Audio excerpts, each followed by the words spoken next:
separated by the religious right and the religious left. What are you talking about, Pastor Dawson? So powerful is the segregation of the church being the religious right and the religious left that a GOP candidate for president doesn't have to visit the religious left as long as he visits the religious right. I wish I had a witness here tonight.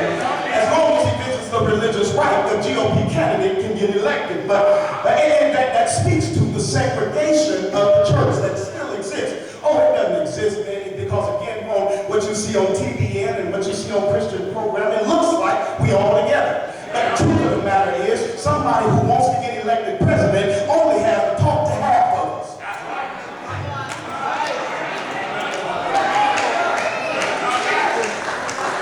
The question remains, where are we? Where are we?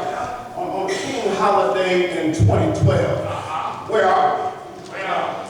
We're able to sit here tonight, acknowledge that 3 months ago, a memorial was erected in Washington, D.C. Dedicated in the honor of Dr. Martin Luther King, Jr.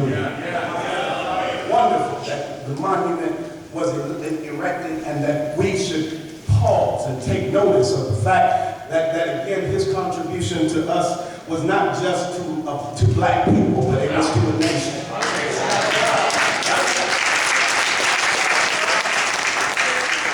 While that's significant and that's appropriate, we should not lose sight of the fact that Dr. King didn't die for a monument. He died for a movement. The question then becomes, where is that movement today? Where is that movement today? The movement that he died for. What has it slowed to a crawl? Where is the movement today? Watch it now, because I want to help you find where the movement is. Here's the movement. When 1% of this country controls 2/3 of the economy, we got to ask, where is the movement? Oh my God, where's the movement? When chief executives of Fortune 500 companies make 110 times what its employees make, we got to ask, where is the movement? Where is the movement when the top 1% of this country has watched their income grow by 250% in the last 15 years? We got to ask, where is the movement? Where is the movement when in 2009 the UN declared the United States one of the richest countries on the planet, declared the United States now 3rd in economic wealth distribution? Where is the movement? Where is the movement? And people have, in fact, become handicapped by an economy. Handicapped by an economy because we're handicapped because we can't pursue our dreams because of an economy. We're handicapped because we can't reach our goals because of an economy. And it's handicapped us as a nation and as a people. And again, we have to ask the question, where is the movement? Are you still here? But again, we got to ask as well, where are we now? Where are we now? Where are we now? I'm afraid the picture is somewhat dismal. I'm afraid the picture is somewhat dismal because the first generation, this is in fact the first generation of Americans who are destined, watch this, to live beneath the standard of their parents. Where are we now? It's the first generation of Americans who will live beneath the standard that their parents lived on. And it's because we're handicapped by an economy. We've got to ask, where is the movement?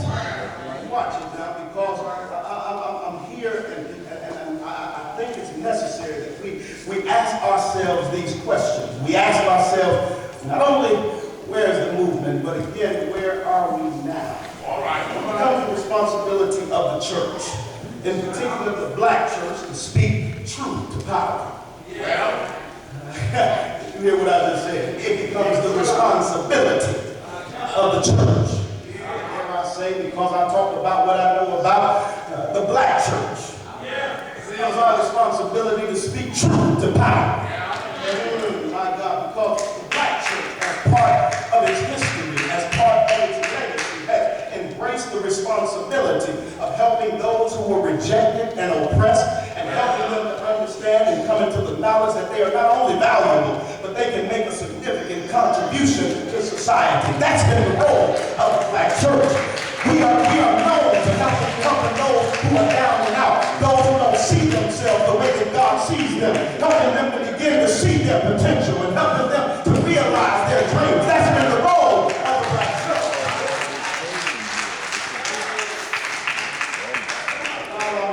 Please don't downplay the role that black churches have in shaping our society and shaping our culture.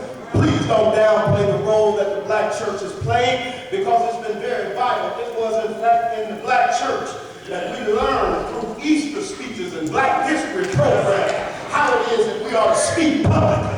How it was that we were to hold our heads up high and to stick our chest out. We learned that in the black church.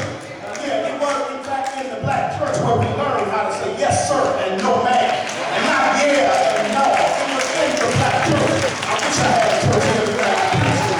It was in the black church that we learned and told young boys, pull your pants up, boy, they don't belong down around your thighs, and pants that go around your waist.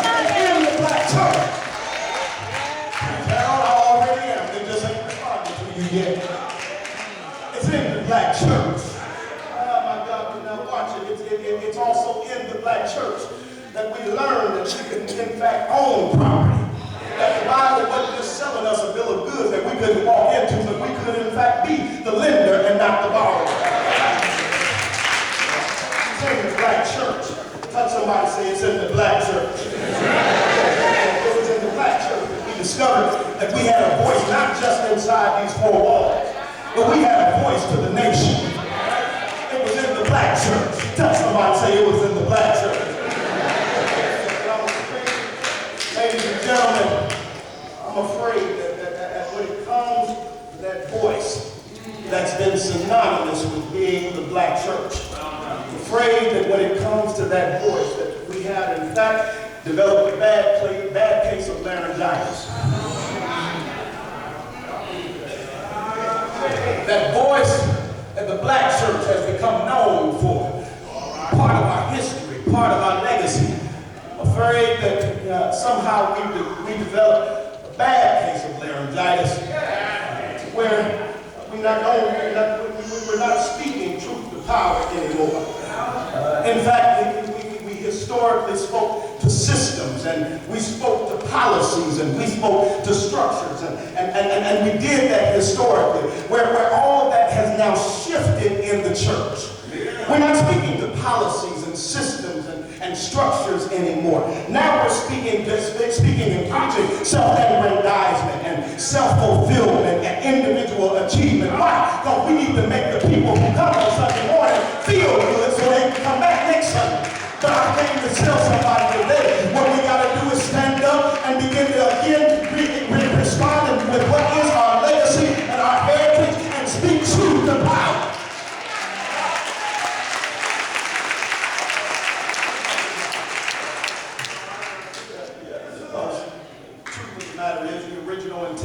Of the gospel was not that I might be a success, but that my whole community might rise to another place. That's the message of the gospel. The gospel is you do know good news. And the message of the gospel isn't just for me to get out, but it's for me when I get out to pull somebody else out. That's the message of the gospel. While our ears are sensitive to a message like this, I think that Dr. King was insane in this text that we read, because Nehemiah, he, like Dr. King, was somebody who had a job when God called him. Nehemiah had a job when God called him. I'm about to come down your road right now. But he had a job already when God called him. I discovered that when it comes to God calling individuals from obscurity to notoriety, from God, who comes to God calling someone to do something that he has called them to do. I discovered that God never calls anybody that's lazy. When he called Nehemiah, Nehemiah was already working. God never calls anybody who's lazy. I wonder why it is that some of us ain't received the call yet.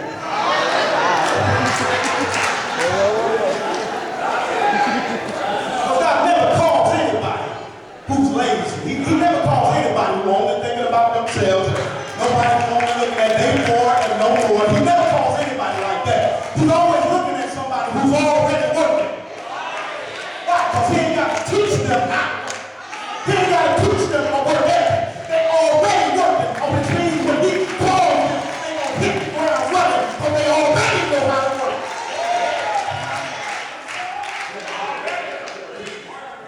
Unless you think that's just my opinion. He called Moses when he was tending sheep at his father-in-law Jethro's house.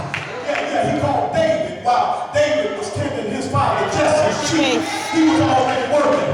He called Elijah, and Elijah threw his mantle on Elisha when he was flocking oxen in the field. When he was tending oxen in the field, God called Elisha. You got to understand that just in case that's too much Old Testament for you, he called Peter when he was already fishing. He said, come on, I'm going to make you a fisher of men. He called Matthew when he was already collecting taxes. Why? Because he didn't want nobody lazy working for him. The problem is in the churches in our community, we got too many lazy folk. Too many folk who don't care about nothing but nobody else. Too many lazy folk that even when God called, you're so busy and concerned with what it is that you're doing that you can't hear nothing about what God wants you to do for somebody else.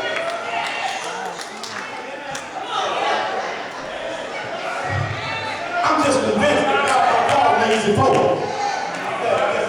I wonder if you ask your neighbor, are you called? Are you called? Because he doesn't call lazy folk. But he calls those who are already busy. Let me say it here because it behooves you then if you're already busy and God calls